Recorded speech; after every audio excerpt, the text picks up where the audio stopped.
بله گوتارا سندخوارنا بشار اسد وکی سروکی سوریه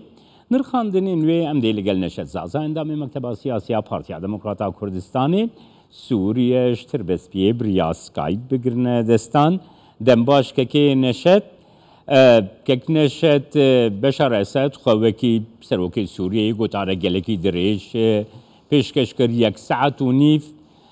براستی یعنی وکی سروکی سوریه اف گوتارا گوی پیشکش کری خطابی گلی سوریه دکه تچاواد نرخینه که جمال دست به که دست لاوریز بوا و حمیبی نرین کردستان 24 بگومان گوتارا سروک کمار سوریه بشار الاسد یا جهال وسطاوی گوتناوی ایرو و پیشکشی گلی سوریه کرد عینی گوتنا گوبری 2011 بو تدبیر شورش لتندر سوریه چه نبوه تدبیر تو گوهرتنجی چه نبونه تدبیر خلق کی و گوتی ایگو پش زیده ملیون کی شهید جیان خوش دستای زیده و گوتی ایرو 12 میلیون ایگو دناوا سوریه دربی سوریه کوچ بر بونه نرخ لیره سوری های 3000 و تشتک پره بهترین و گوتی ایرو روش اگر آوا کرنا سوریه تبه بیجه نتیجه خرابونه به شورش گوچی بوی زیده 500 میلیارد دلار لازمه گوتن سوریه وره سرنگا اویا حمید برچاوی سروکمار سوریه نهاد قیا کرن دیسجی عین او گوترین برین ها دیسجی او گوتار و خواستک و تشت دخوازی برین ها لی مرو تشت کارجی فهم بکه طبعا اف خطابه هانا که جبنگه که تیش بنگه سرکه او هلبجارتنین گوچی بون بگومان دبن چاودریا نتوین یک بوی دبون گلک زلهز المازن چاوی خوش با هلبجارتنا گرد و اویا مجید باوریا مده گلک هلبجارتن الولايات الأوروبية بخوجي هاتن دار قستن نمونة فرنسا اسبانيا قالك دولة دورو برياني أبايا هالبجاتن سوريا تدا هاتن دار قستن أبايا جي تشتكي قمروجي بخوني يعني أولويات خلقية بالنسبة لسوريا هاتن قهارتن حتى نها وقوتي شهر سريع برسكريكا سوري بقشتيل با خلقكي وقوتي هنا پیشا بوجی سروکمار سوریه دادیار کرن دانشان کرن جی گو گلک خاکا سوریه مپشونده وگرای این روز دست مده و هر وحاجی گو طرف بو اپوزیسیون دادیار کرن کسی گو بخوازه و گوتیل هم بیزاما وگره سینگاما بو اینا که وکریا اپوزیسیون دست نشان کرن جوانا که گوتی ایگول دیجیوی طبعا اویا خائنن و خفروتینا ویجی یعنی مرود کاره ویجی یعنی سودا گوجه بگره سوریا او سوریا بریا هشمندی رژیم هیبوی رنگه برد فکره هیچ نیه خراب رژیم آنها که نه حاضر با چارەسەری سیاسی جی بو مرحله و گوهز بو بخواز خلق سوریه احتوا بکه کاربی سوریه کنو آوا که سوریه که بو حمی سوریه تشتین بالکش رسمت بو ما کرده ام دکارن سرویجی بسکن لی خوندن آماجیرا هشمندی رژیم حتی و که ایرو پشتی 11 ساله عمر شورش سوری نهات یا گوهرتون هیچ رژیم بردوام دکل سرخوینه گو آوا بکه و سوریا پیش روژه برای ببی که نشد هون چاواد بینن یعنی اف گوتارا کو پیشکش کری آوای کی گلکی خوب سرکفتی دیار کر بشار اسد گلو رواتی آوی براستی وکی سروک سوریه هیا که جمال سر دستون سر گوتن همین زلهز المزنو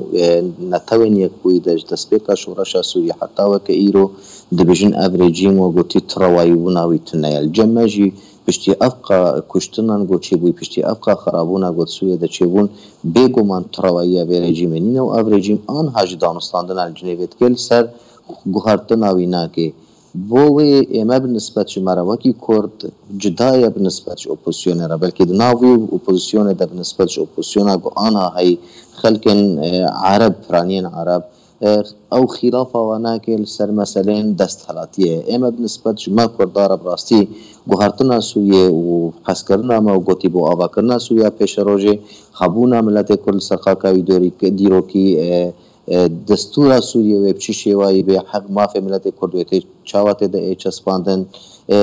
او حرمین گوهای کردی جور بجور و گوتی و چاوا برای بچین امی گلو سروی شوایی بری بن اویاش مرا گله کی گرنگو براستی لی تشتی با آن هم روژه فهمت که رژیم و اپوزیسیون هر دو جیل خاله که دیگه نهوی او جی دجبری ملت کرد مخابن و گوتی تو پروژین سیاسی نبو آوا کرنا سوریا پیش روژه تبی و گوتی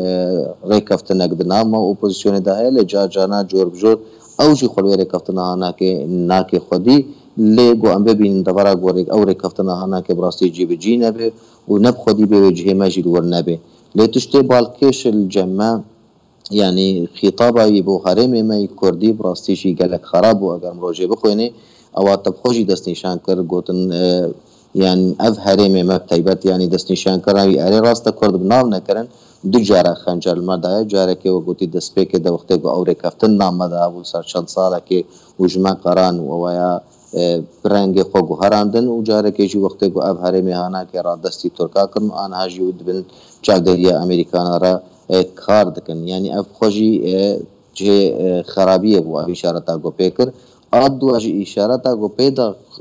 خویاکردن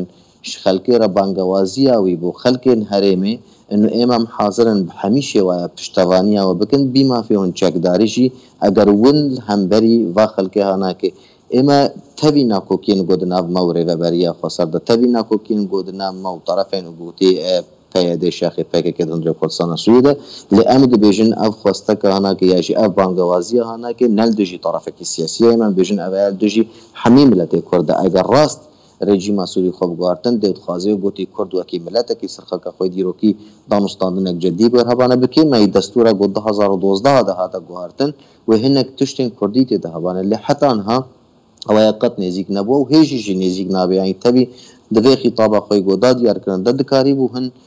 تشتا ئاماژە پێ بکە از دەستنیشان بکەن و ملەتێک هەیە ئەو ملەتە هەناکێ مافەکەوی هەیە ئەو مافیانەکە خۆدەگراویە گەرەکۆی چەسپاندن گەرەکە ئەم هەنێکی سیاساتی خۆی چەوت ئێگۆمەل دەرحەقێوی ملەتی هەناکێ جیبجیکردنە گەرەکە ئەم گوهارتن بدن لێ ئەوەیەژی هەمی نەهاتن گوتن بۆ وێژیان بێژن ئەف رژیم هەیە ئەو رژیمە تو گوهارتن وە گوتی هێشمەندیاوێدە نەبووە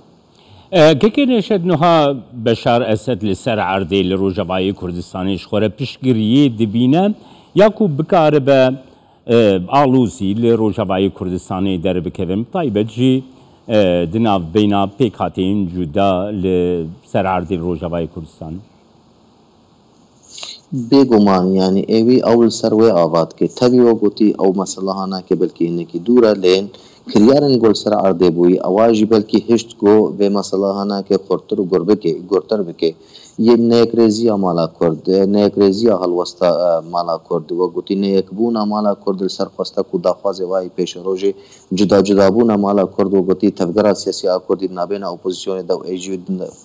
خۆت سەر ڕێجیمێ ڕێژیبەری نەها حەساب کردیاژی نەها خۆت بینە تەرەفی سیاتەوێت و تەرەفی سیانینن ئەوەیەژی بڕاستی هێشت و ئێرتیماداویل سەر خەلکن پرانیەن گۆش پێکهاتیەن عەرەب ئەو هشت گوئی ڕۆژ بشار ئەسد بێ گوتنە هەناکێ بکێت باوەریە مەدە ئەف کەسایەتین گوئی ڕۆژ ناوارێ بەریێدە و وە گوتی بانگەوازیە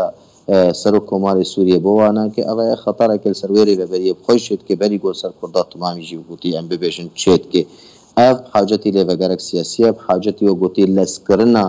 یەکرێزیە مالا کوردە گۆ ئەم دکاربن بەرسفا بێ مەرحەڵەها ناکێ بدن ناونا ئەس باوەڕ دکم ڕاستە خەتەر لەسەر هەرێمێن کوردی هەیە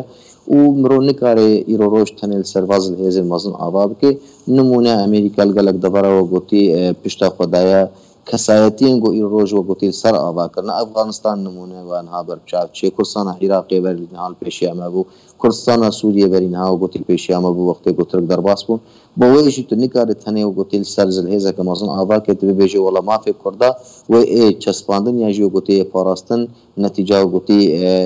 کوالسیۆنن گۆمە بە ئیرۆ بە ئەمریکانە ڕاچێکردی یاژی بزهن زلهێزن دیرە چێکردی ئاباش ئەوە تکار بێ مالا خۆ درست بکەی یەکرێزیە هەڵوەستە داخواز و خۆستەکێ خۆ یەک درست بکەی پاش وێرە هەنگیژی تکارە لەسەر ئاوا بکەیت نەقەبێنە هەمی پێکاتین هەندڕێک سووریا دەجین و هەروەهاژی پشتەوانیان ڤازل هێزن مەسن کەگەێنێشت نەهات گۆتارە خۆدەوەکی تێدەست نیشانکردی بەشار ئەسەد قەت بەحسا هەبوو ناکرد مافی کورد نەکرد بەرەواژی ئێریش کرد خوندنا تەفگەرە سیاسیە کوردی دەبێژێرە چ بێ خوندنا پارتیا دموکراتا کوردستان سووریە چییە گەر دوێ دەربارەیدا دیتناتە بگرت وەهوەریە ئەمە دەبێت تەفگەرە سیاسی کورد ماپمایی نەمێنیش بە هێشمەندیە هەناکەش بەر ئەف هێشمەندیە هەناکە چێ بۆ سەر ئەنکارە نەبوونە ملەتی کورد بۆ وێژی ئێمە وەکی کورد ام هبون و نبون خو نج رژیما بشار الاسد دگه وردگرن یا جو گوتیش پکاتین هرم دگرن ابونا ما ابونک دیروکیا ام سرخاک خوی پیروزن بوجی یک رزیا مالا کرد داخواز خوستک مالا کرد یک خلوستن مال کرد بو خوستک ملت کرد از باورد کم او گوتی ما ملت کرد جیب که اجی دستور سوریه پیش روزه اجی سوریه پیش روزه تمامی ده و بچسبنی ناو ناش در بهنا که تنه هبونا ما و نگره دایی به اعتراف کلوریال درهانا کش خلق کی و گوتی حتی نها او خو نابینه گو شورش پشتی 11 ساله نابینه گو شورش سوری چه بول سر چبنگه چه و هیجی بعقلیت بذهنیت امنی تعاملت که و ابا نای قبول کردن بوجی و گوتی سوریا بر پاشت دگه که نشد هر وها يعني جي قوتارا بشار الأسد ديار بوكو رژیم بشار الأسد بخوانا آماده لسوريا قهرتن شي ببن برب ديمقراسية و بروسيكا ديمقراسية دست بي بكا دستوركي نو بيكانين هون بخوشي دناف أنا كسيدة دناف أوبوزيونا سوريا دنا سكنا أوبوزيوني جرك تشبيج في سكنا بشار الأسد طبعا هو ريام داش دسبيك حتى وكي إيرو رجيم سربناك آباد كل سر بشتواني أنواز الهزم كو إيرو روج وكي روسيا و إيران ايگو پشتوانیا وید کن لی ایرو از بجم چهارسریا پرزگریکا سوری ند دسته بشار الاسد ده ند دسته اپوزیسیون خود ایجی ده دسته واز الهزم مازن ده در اطار توافقات گولا بکن بویجی اد بجم گوهرتنا سوریه و ببه بشار بخوازی نخوازی اپوزیسیون بخوازی لی نبوی شوای بلکی و گوتی هر دو طرف جی بخوازن شوای و گوتی افضل هزن مازن سر چو بنگه لا بکن او بنگه و چقا هر کس کی بحر وانا که جی بکه مصالح وانا که والقاب پارزه سروي وأباجي نا أولوية بلكي جوهرتنا بشار ليفل درانا كي جوهرتنا رجيم بسي وكي رجيم بتمامتي اللي وكي شخص بشار از باورناكم دمرحلة بلكي دمرحلة كي دهابي اللي باشوير وقوتي از قطنا باورم كو بشار دكار ببار دوامية بكت سوريا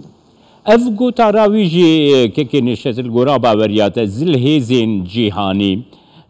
دكارن أكتيف تربن شال تربن جبويقو پروسه دموکراسی لسوریه دست پی بکن بگومان اوزل هزن مازن بلکی سوریه هری بچوچ که بنسبت جواره يعني مصالح و نبوی شوای گوتین فراستن یا جو گوتی جیب بکن ایمد باوری امده انا پروسه که مثلا دنابینا ایران و امریکان ده دوی منطقه هنا که در لفکرنک سیاسی دناب هر دو طرف سیاسی ده هبه بلکه اینه که روشا منطقه بتمامتی و رگوهرتن و روشا کرداج بتمامتی رگوهرتن و بر بخرابی که مستر هره بویجی دوی مروف گلکی تشته زیده نا آویجی یعنی تشته گوته خویا کرن افضل هزن مزن حاضریه وانا که لگور بر جواندیه وانا خوستک و داخوازه وانا که یاجی آبا کرنا سوریا کنو لگور لفکرن وانا سروی اساسی هنا که جی دوی ام آوا بکن و خوندنا مجید ناو اپوزیسیون ده جی خوندنا ما بو رژیم اما بنسبت شماره خوستک ما داخواز ما هبون ما سرخا کمی دیروکی اوله بفاراستن کی رژیم به کی نه رژیم به کی دستلات به گلکی جمره نه مهمه لی قدری و گو ایرو روش ما فی ملت کرد وره چسپاندن سوریا پیش روش ده و او هره ماهانا کش خلقی و بره و هره